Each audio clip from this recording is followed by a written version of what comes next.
Welcome to Valley Viewpoint. I'm Roger Johnson. My guest is Yvonne Miller. She's a dog trainer, and she has her special dog for the set today named Jam. Welcome, Yvonne, to Valley Viewpoint. Thank you. Thank you. We connected just briefly at a social occasion, and I immediately recognized that you were really involved with pets. In fact, you're a dog trainer. Yes. And so how did that begin in your life? Who influenced you in this direction?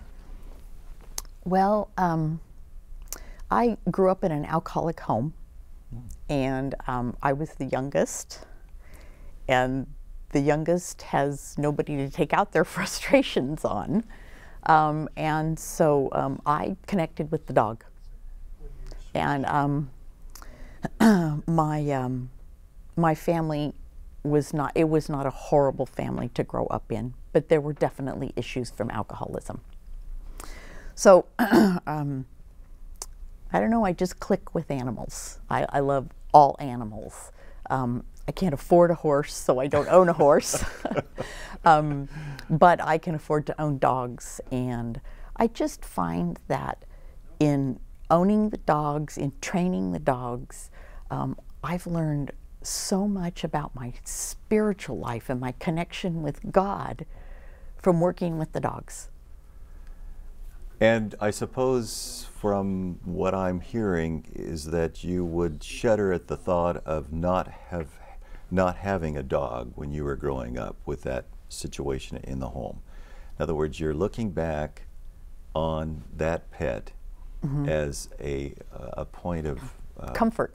Yeah, huge comfort that you needed, and you wouldn't want to go there without that comfort. Exactly.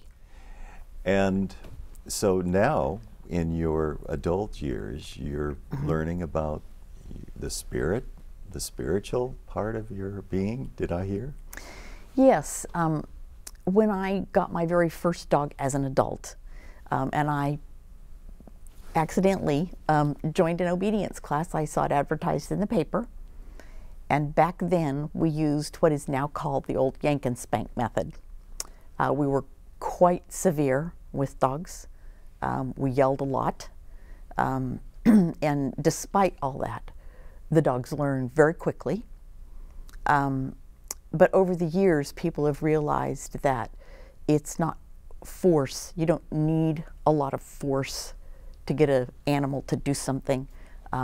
We've learned more about how dogs interact, and so we can use a lot of those tools to get a dog to do what we need to do without the totally unnecessary force. And you came about this information through experience that was I hard do a on lot your of heart, or? Well, I do a lot of reading, you know, about different types of dog training and with different trainers, and I've had the privilege of attending some seminars with some very quality trainers. John Rogerson is considered one of the top 2 trainers in the world, and Bobby Anderson, one of the top 2 trainers in the United States. And get to see how they worked with animals, how they interacted with them, and then comparing that to how I was interacting with the animal and the results they were getting and the results I was getting. So you could see the outcome was better. It might be, in some people's minds, a little longer to get to the final product, but you get a much better product in the long run. Example, we've had Irish setters for years, and they're big running dogs, and I would take them out to field roads and into fields to exercise them every day, and I could turn them loose and they could run off 200 yards, and I can whistle, use my whistle, and they'll turn on a dime and come back to me. Now, so the whistle being that it was so far away that I couldn't whistle or call yes, and have them hear me. That's 2 football fields away, yes. And it's almost to the point where there's a lot of terrain that you wouldn't even be able to see the dog, so to right. speak. Oftentimes there's wheat that's too tall. It's not flat, so you might have some little small hills. But I could whistle them in with a whistle. And like I say, they would turn on a dime and come back to me, and they were happy about it. And they were happy about it. They were happy about showing up. I love that response when I see your face when you're describing that. Right. And they were happy about turning around, even though they were having so much fun and doing what they were doing. Right, and following the scents and sounds and sights, and yes. So that was a real eye-opener to me, that you could be very gentle.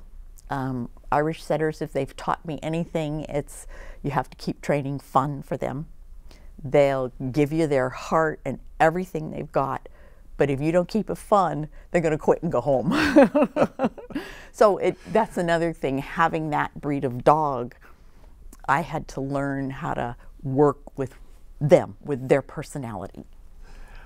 Now, I sense that in talking about Irish setters, that it's been a favorite one to train, or more of a challenge? I have not found them to be a challenge. I found them to be extremely smart, extremely willing, hard workers. They'll give you everything they've got. One thing about Irish setters, when you train them for hunting, particularly, but in any training, once they're trained, they're trained. Most hunting breeds get a little refresher at the beginning of hunting season. Irish setters don't need it. And that's one of their upsides.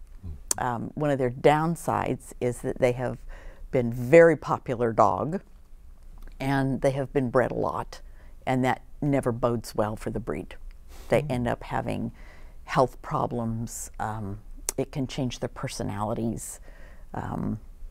Yeah, it makes them a little harder to own in that respect, that they can have more health problems than a lot of breeds. Any other comments about other breeds that are also fun to train? Or I'm open to hearing about other breeds, and I imagine our audience would enjoy. Well, most sporting breeds, because they're very people-oriented, tend to be easier to train. Your herding breeds tend to be easier to train because they're very bred to be connected with their owner. Your working dogs, although they can be a challenge because of their stronger personalities, they're usually excellent workers. Terriers are very, very smart, but they're also bred to hunt down and kill rodents. So you have to have a pretty determined personality in order to do that, which can make them a bit of a challenge to train, but it is not because they lack intelligence. Your hounds, often a little bit harder because they're more outward focused. They're bred to be looking out or sniffing the ground away from you, so they can tend to be a little bit harder. Toy breeds, they don't have as much motivation because they're bred to be more of a lap type dog, a little sit around next to you dog. So they don't necessarily have as much motivation. But there's many toy breeds that do well. Papillons in particular tend to be a breed that does exceedingly well in performance events. Yeah. And you have brought Jam, I've learned just a few minutes ago, and talk about his history. Well, we knew our Irish setters were getting older. I was working full-time as a private duty nurse. Then I'd come home in the evenings and we looked after my mother-in-law full-time. And Irish setters are a high-maintenance breed. Between the coat and the energy level, they have to be attended to every day, exercised, you know, brushed or combed many times a week. Their brains have to be stimulated or they're going to get into trouble. And we had had a corgi before, was our son's dog. And we said, well, maybe we should get a corgi this time. Something and that's a little. The formal name of this breed? Well, it's called a Pembroke Welsh Corgi. This is the kind the Queen of England has. She owns 15 or 16 of them. Is that something that amazes you, that she would own that many? No, what amazes me is that her dogs are unfortunately known for not being very well trained or nice. There's a couple of them that have bitten people. But we'll talk about biting dogs later. Okay. Can we? But yes, they've gotten into trouble. Yes. With the 15 and 16, that's a lot of dogs. That's a lot of dogs. And they do have their own personal trainer, but the person who owns them, like, I can take somebody's dog and eventually get it to behave pretty well. But if the owner doesn't follow through, then that dog's going to learn, I don't really have to behave for you. I only have to behave for that person, because they'll make me, you know. Fascinating. Yeah. And so Jam came to you due to the high maintenance and the aging breed that you were used to being around, and the high Yes. maintenance issues. And Yeah, we lost one. We lost one of the setters, and so we went ahead and got Jam. He was about 6 months old when we got him, and he came in from Alaska, Anchorage, and on purpose?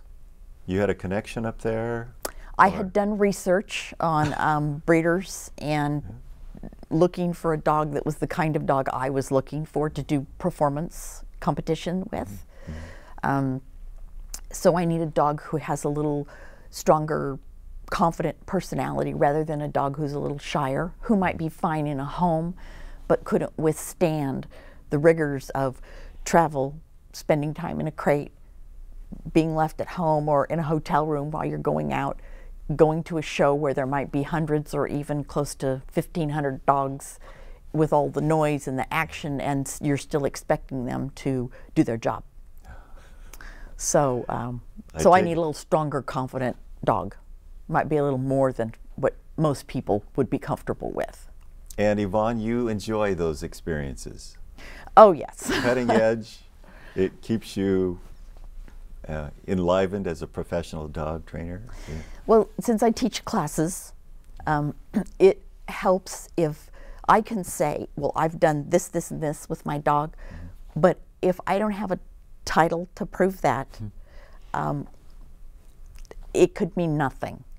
So really, the only reason I do titles is so that there can be an objective delineation that I have accomplished this work. So I'm not really after titles, but it does help so that people can say, well, you know, you say your dog does this, but, you know, how can you prove that? I said, well, we did get a title in this, and we did place first or second, or we got a high-end trial, or whatever, you know, so people know that the dog is qualified to do. Well, this would be a good juncture. You have a business, and just before we take a break and get ready for Jam to demonstrate some aspects of his personality along with you, Yvonne, your business name? Is Birch Tree Obedience.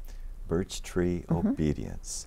Location, I have no idea where this is located. Well, I actually hold classes in the Milton State Line Adventist School. They rent me their gym on Wednesday nights, yes. I didn't know. Yes. Didn't know that. So I have an indoor facility so we can train during the winter. And then I also do private lessons for people who want that. And then I do some behavioral consultations and work with dogs who are having more behavior issues, like jumping on you or being aggressive at the door, those kinds of things. You have a phone number that you use. Yes. Why don't you share that with our audience? It's 541-861-9392. And Yvonne, we'll be right back with Jam, and we'll see what Jam is like. Obedience. See how Yvonne and Jam work together in just a few moments.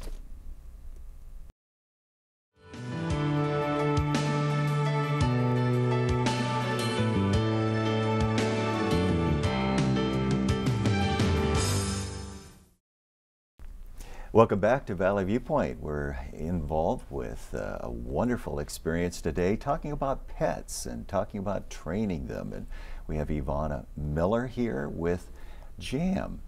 who is a breed that she mentioned. The breed again, Yvonne? Is a Pembroke Welsh Corgi. My, and I hear that they're popular with the Queen Yes. in England. So I'm learning a lot about dogs today. Talk to us about what Jam likes to do, or what you would like him to do, and are these some of the basics that it would be nice that all dogs do, or tell me about that. Well, there's two things that any dog needs to know. That's come and stay. If your dog doesn't know anything else, you could probably live with it. But if they won't come and they won't stay, those are life-saving measures that they need to do. Come and stay. And stay, and yes. that's life-saving, especially for the dog. Yes. So you can open up your front door and say, stay. Open up the door and the dog won't dart out and possibly run into the street. Yeah. Or getting in and out of a car. You know, you can open up the Parking door. lot issues. Yes, exactly.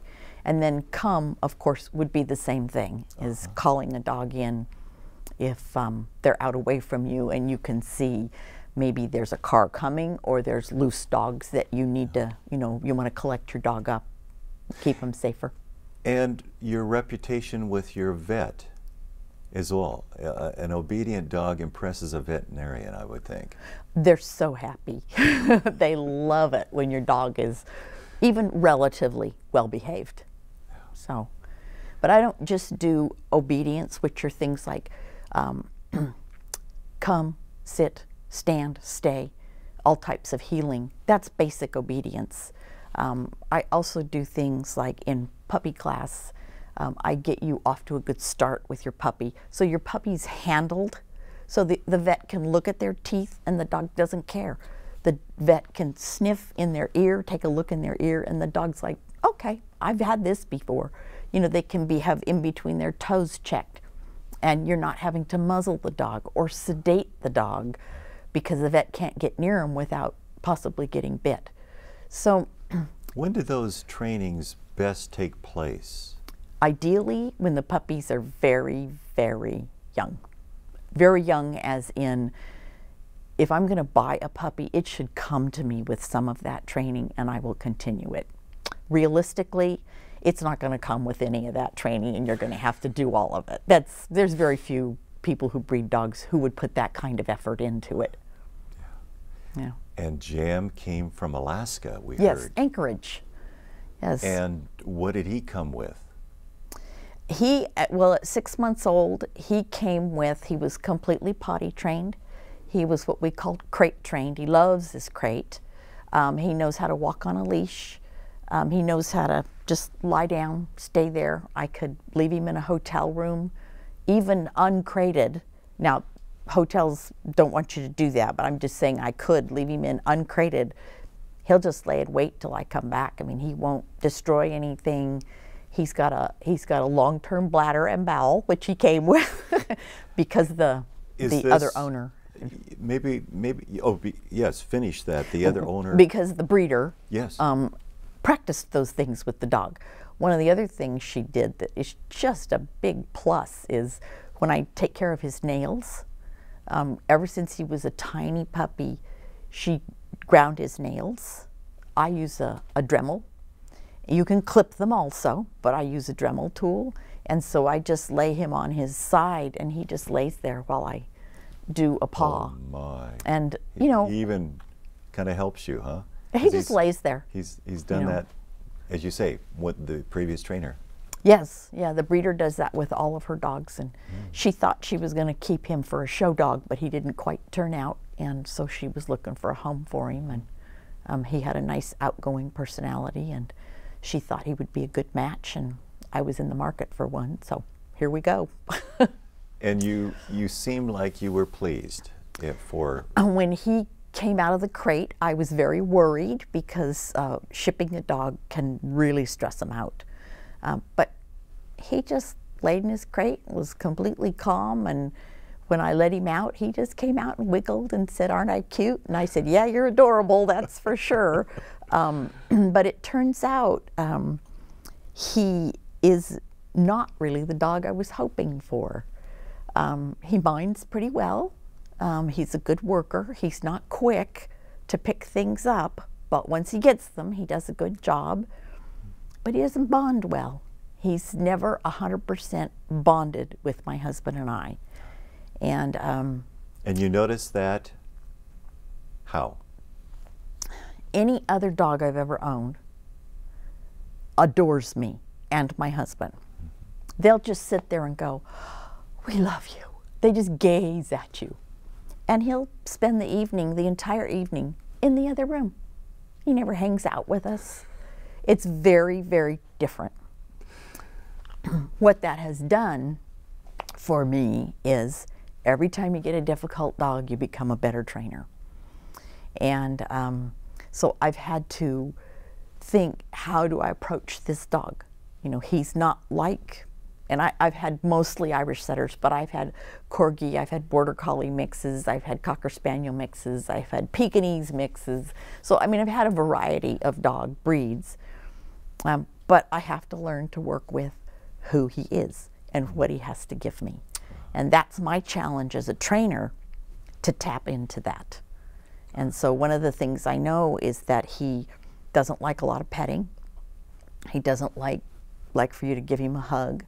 My other dogs, I've always had to let him give me a little lick on the nose. And he'll pull his head back and he averts his eyes. So we finally have come to, I get a little bit of what I want, he gets a little bit of what he wants. And I don't do it often, but once in a while I'll put my face down there and he'll go lick, lick, lick, and then I pull my head back. That's his reward, is I pull away from him. That's who he is, and that's who I have to work with. He's not a touchy-feely type of dog. Absolutely not. What is it? Kinesthetic dog. Right. He doesn't have to be touched, and there are dogs that it just seems like they lick too much. Yes. Yes. And often your toy breeds like to be handled a lot, and often your sporting breeds, not every one of them, but a lot of the sporting breeds like that real connection with their owner, to lean up against you, to, well, my last setter, I would stand, have my hands down, and he would come and just run his head under my hand and just stand there. You know, I mean, he just liked to be in contact. But he wasn't a nervous dog. He just liked contact. So, just reminds me, you know, spiritually, when I interact with people, they're not all going to be just like I think they ought to be, you know? And that's God's gift, is that I learn to interact with people with who they are, with whatever strengths and weaknesses that are in their life. That's a God-given gift. That's how I learn to love somebody else that maybe I don't really, you know, my first impression is, we're never going to be friends, you know. That's not often, because I'm a pretty sanguine person. Give them their distance that they feel comfortable with. Right. And that's all right. And enjoy the strengths that they do have. And then find the person, or in this case, is there another dog that you would say might need to be close? Have you ever considered a companion for Jam in that respect? You mean like putting him with somebody else? Yeah. Absolutely not. Okay. We have about 2 minutes for some. Okay. Wonderful. Yes, and if you need to finish out the program with Jam, that'd be just great. All right. Now, I have a lot of nicknames that I call my dogs. So if you hear me calling Buckwheat, that's just a nickname. Okay. All right. So first of all, one of the things I do, is I have cookies in both hands, okay? Yeah. Now, this reminds me of like temptations in the world, and that I need to keep focused on God. So I take the cookies and I can put them, well, I can start right here. And you see where he's looking? Oh, yeah. Okay. Your eyes. Okay. He just continues to look at me. And he's just continues to look at me. Okay. All right, Jam. Where's your in? Here. Here. Right there. Sit. Where's your sit? Okay. Stay. Another temptation. You stay. You see where he looks? Okay, get your cookie. Good. It didn't take him long to hear that. Okay. Okay, did it? Come here. Okay. All right. Jammy, in. Good. Good boy. Okay. Beautiful. I'm going to move. Okay. Jam. In. In. Where's your in? Where's your in? Yay, I like that. Where's your in? Okay. All right. Okay. So, Jammy. Yeah. Come here. Where's your come? Can you back? Back. Oh my. Beautiful. There you go. Wow. Lie down. Beautiful. Jammy, come. Come on. Okay. Get around. Where's your in? Now that was a cheat. So, what I find is that I can remain much calmer with the dog, and getting to work for me a lot better than in the old days when we used to say, "Calm down." And I don't know why we thought we had to shout. They can hear way better than we can, you know. But I guess we didn't know any better then. Well, did the horse whisper inspire some dog training changes too? I don't know. Actually, years ago when I used to do dog shows, I could see a few. I could see a few people, and I would think, how do they do that? You know, how do they do that? And I just love the result better. We used to say, oh, if you have to use treats, your dog's not trained. Well, if you have to have the treat first, your dog isn't trained. But if your dog will work for you and then get a treat as a reward, there's nothing wrong with keeping them motivated. We have to leave it there, Okay. Yvonne, but it's been wonderful to have you and Jam on the set. Thank you so much for joining us on Valley Viewpoint today. It was a pleasure to be here. And thank you for joining us today. I'm Roger Johnson.